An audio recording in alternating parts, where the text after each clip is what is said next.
안녕하세요. 자동차 읽어주는 남자 이상입니다. 오늘 리뷰는 메르세데스 벤츠의 반자율 주행에 대해서 영상으로 찍어볼까 합니다. 저번에 렉서스 ES300H 반자율 주행을 영상으로 한번 찍어서 리뷰를 했었는데 벤츠의 반자율 주행과 비교해서 보여드린다고 한번 말씀을 드렸습니다. 그래서 오늘 메르세데스 벤츠 CLS 400D AMG 라인을 타고 있습니다.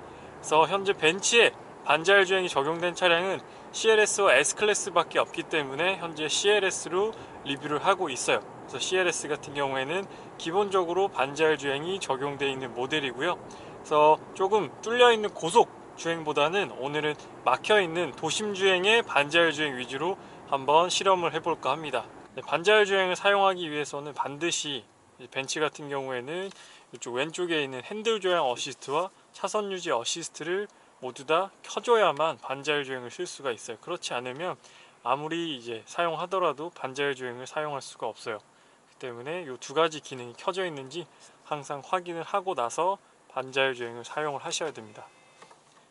네, 지금 정차 중이니까 홀드 기능도 한번 써보고요. 출발하게 되면 그때 반자율 주행을 다시 사용해 보도록 하겠습니다. 현재 CLS 차량 같은 경우에는 재고가 거의 없어요. 지금 들여온 차량은 모두 다 판매가 되었고요. 그래서 AMG 라인 같은 경우에는 아예 신차로 지금은 살 수가 없는 상황입니다. 그만큼 인기가 많았어요. CLS에 대한 호불호가 많았지만 거의 판매가 시작되고 나서는 그런 말이 무색할 정도로 없어서 못 파는 차가 되었어요. 역시나 벤츠의 거의 모든 차량은 없어서 못 파는 그런 상황에 이르렀습니다. 어떤 기사를 보니까 K5보다 E클래스가 많이 팔렸다라고 하더라고요. 그만큼 인기가 많은 차량이고요. 지금 다시 출발해서 반자율 주행을 사용해 보도록 하겠습니다. 네. 지금 16km에서도 활성화가 돼요. 그만큼 저속에서도 반자율 주행을 활성화 시킬 수가 있고요. 지금 굉장히 막히는 구간입니다. 그래서 속도를 세팅을 해놓고 차들이 굉장히 많이 끼어들어요. 여기서 많이 끼어들고 하기 때문에 한번 그런 것도 잘 인식을 하는지 막히는 도심 주행에서 벤츠의 반자율 주행을 사용해 보도록 하겠습니다. 지금 활성화 되었고요. 지금 핸들에 손 떼고 엑셀과 브레이크에서 모두 발을 뗀 상태입니다. 지금 반자율 주행은 활성화 되어 있고요. 현재는 60km 제한 속도에서 50km로 주행을 하고 있습니다. 지금 핸들 워닝 어시스트가 한번 떠서 이렇게 살짝 잡아주고요.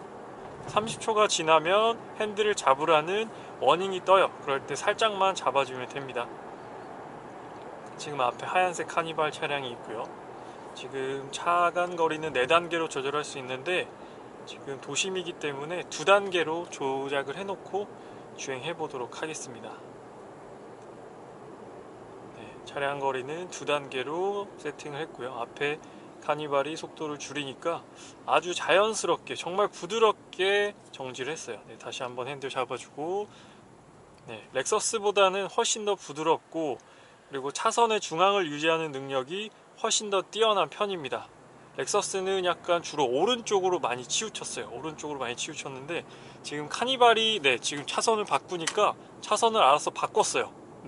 방향시등을 따로 켜주진 않았습니다. 카니발이 지금 차선을 바꾸니까 카니발을 따라갔습니다. 따로 방향시등 켜주진 않았고요. 카니발이 없어졌어요. 지금 제가 주행을 하고 있습니다. 여기서부터 다시 한번 반자율 주행을 써보도록 할게요. 다시 한번 세팅을 하고 지금 앞에 아우디가 껴들었죠? 아우디가 껴들었는데 바로 인지를 해서 속도를 줄였습니다. 그리고 차선의 중앙을 아주 잘 유지하고 있어요. 저번에도 말씀드렸다시피 아우디가 서니까 섰습니다. 핸들 잡으라고 한번 뜨고요. 그래서 렉서스 같은 경우에는 여기 뒤에 카메라가 싱글 모노 카메라예요. 근데 벤츠 같은 경우에는 스테레오 카메라가 2개이기 때문에 훨씬 더 차선의 중앙을 유지하는 능력이 뛰어나다라고 말씀을 드렸습니다. 그리고 이 카메라뿐만 아니라 전방에 있는 레이더까지 같이 감지를 해서 반자율 주행을 사용하기 때문에 벤츠의 반자율 주행이 조금 더 정확하고 조금 더 부드러워요. 이렇게 차가 정지했다가 출발할 때 이 느낌도 벤츠가 훨씬 더 스무스하고 부드럽습니다. 출발할 때나 정지할 때 둘 다 사람이 조작하는 것처럼 굉장히 부드러운 편이에요. 뭐 렉서스도 출발할 때 굉장히 부드러웠는데 정지할 때가 조금 어색했거든요. 근데 벤츠는 속도를 줄일 때도 굉장히 부드러운 편이었습니다. 네, 여기서 제가 다시 조작을 하도록 할게요. 브레이크 밟거나 여기 캔슬 버튼 누르면 바로 기능이 해제돼요. 바로 반자율 기능이 해제가 됩니다. 네, 지금은 제가 조작을 하고 있고요. 조금 더 막히는 구간에 가서 네, 다시 한번 활성화 시켜 보도록 하겠습니다.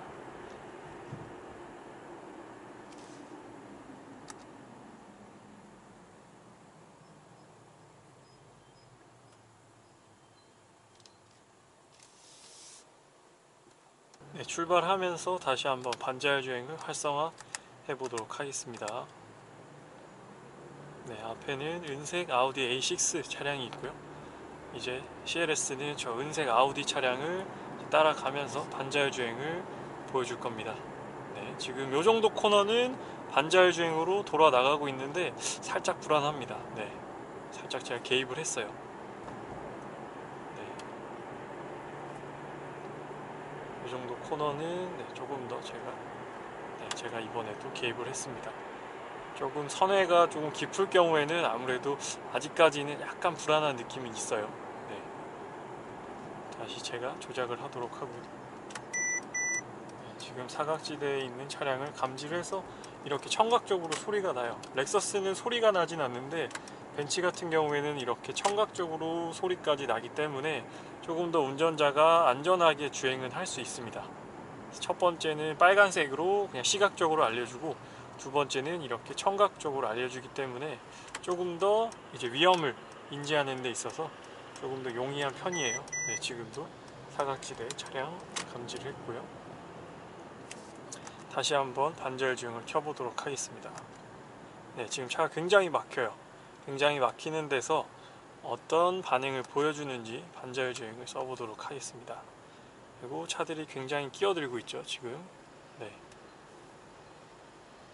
네, 투싼이 껴들었는데 감지를 했어요.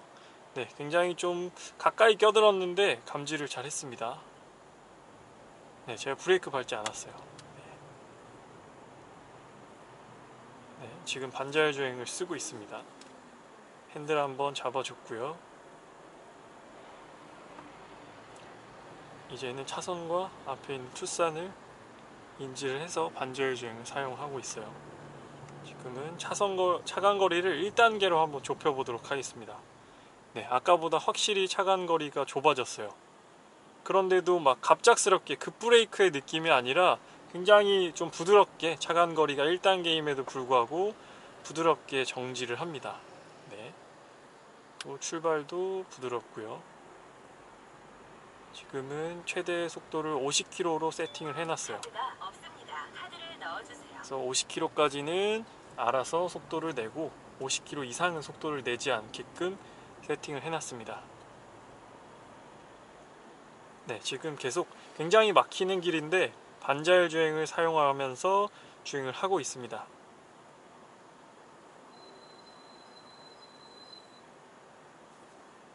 정차하고 꽤 시간이 지나면 다시 엑셀 한번 밟아주고요.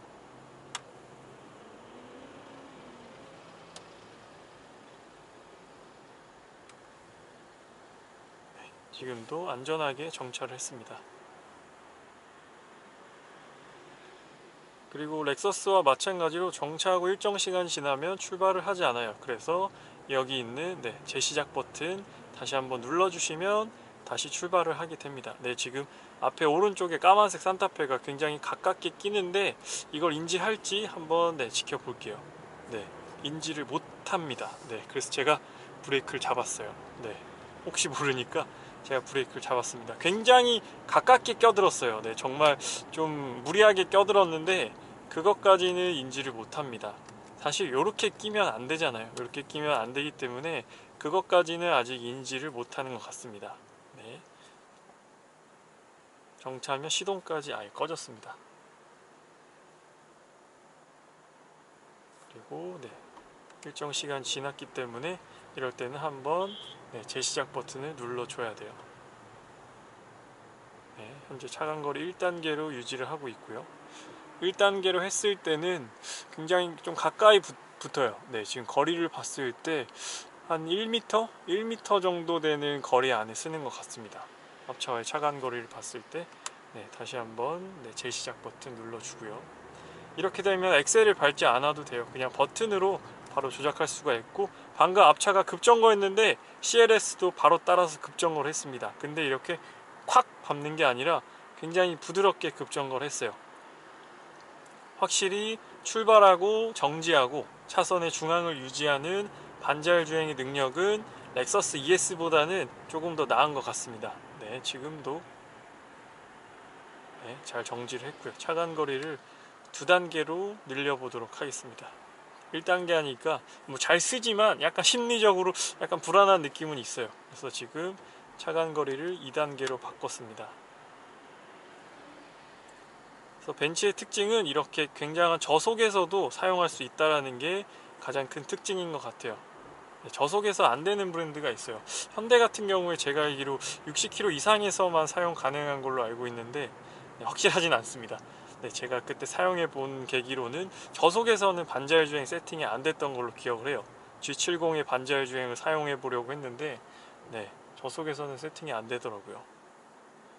네, 지금은 거의 10km, 15km로 주행을 하고 있어요. 근데 그 저속에서도 벤츠는 반자율 주행을 사용할 수 있다는 게 특징이고요. 이렇게 굉장히 막히는 구간에서 알아서 가고 서고 그리고 시동이 꺼지기까지 합니다. 네. 전혀 발은 움직이고 있지 않아요. 그냥 손가락만 이렇게 재시작 버튼을 눌러주고 있습니다. 지금도 네, 자연스럽게 섰고요. 아무래도 아직 반자율 주행이 익숙하지 않다 보니까 많은 분들께서 좀 의심하고 또 의심하는 경향이 있습니다.